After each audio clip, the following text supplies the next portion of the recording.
Қайырлы күн достар, бүгін сіздермен өте жұмсақ әрі дәмді көжіктер пісіретін боламыз. Ол үшін ыстық сүтке қант және ванильді қант қосып, жақсылап араластырып аламыз да бөлек ыдысқа бөлме температурасында тұрған сары майға жұмыртқа қосып, оны да жақсылап араластырып, екі сұйық массаны бір-біріне қосып, тағы да жақсылап араластырып аламыз.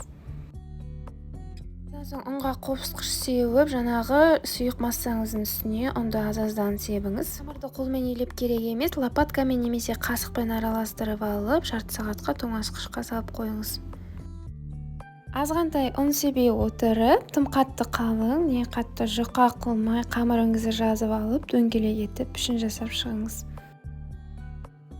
Көржіктеріңіздің бетіне жұмыртқаның сары уызын жағып, шанышқымен өрнек жасап шықсаңыз болады. Қызып тұрған пеште 20 минуттай пісіріп аласыз. Біздің көржіктеріміз дайын, ас болсын.